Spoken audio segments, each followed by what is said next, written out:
झालं तर आमच्याकडे लोकांवर जबरदस्तीने स्वतः मंत्री थांबवून त्या प्रेशरवर दाखल केला.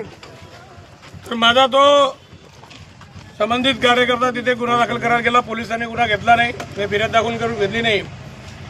आणि मग आता मी सकाळी मला माहीत पडलं म्हणून मी जातो. आता पोलीस का गुन्हा त्याचा दाखल करून घेत नाही आहे मी जातो पोलिसांना. मागणी काय जे काल जे तिथे झालं त्याचे सीसीटीव्ही फुटेज आहे, उपलब्ध आहे. तुम्ही पण बहुतेक माझ्या माहितीनुसार सगळे मीडिया पण तिथे होतं.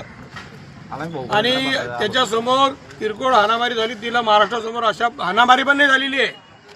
तुमच्या सगळ्या रेकॉर्डिंगमध्ये दिसतंय हाणामारी पण झालेली आहे. त्याची रेकॉर्डिंग आज सीसीटीव्हीचे किंवा तुमची फुटेज आहे.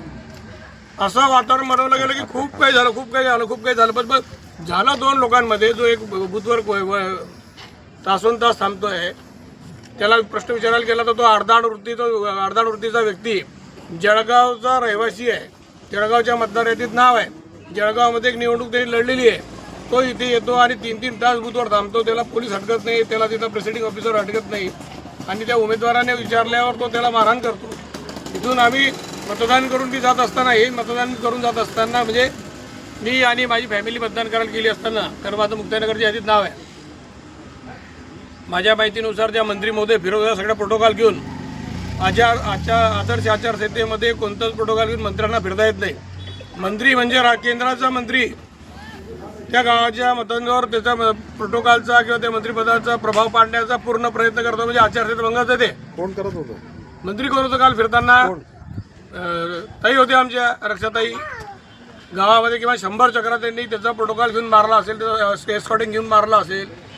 आणि अशा पद्धतीने काल जे प्रकार झाला तिथे काल मी मतदान करून जात असताना मला तिथे समोर भानगड दिसली. तर मी लोकप्रतिनिधी आहे.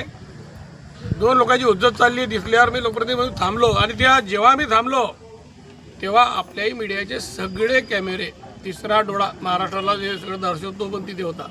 मी जाऊन तिथे भानगड मोडली. पोलीस होते, पत्रकार होते, पब्लिक होती. भानगड मोडली, दोघांना वेगळं केलं, मी निघालो.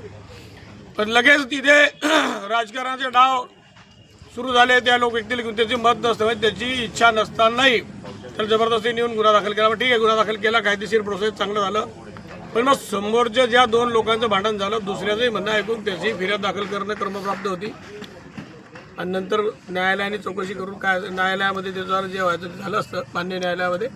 पण आज तसा प्रकार झाला नाही. काल तिथे 200-400-500 बेकायदा जमाव पोलीस स्टेशनला घेऊन जाऊन स्वतः मंत्री महोदय जाऊन बसल्या आणि एक वेगळा पद्धती दबाव आणला आणि दबाव आणून तो तसे गुन्हे दाखल केले.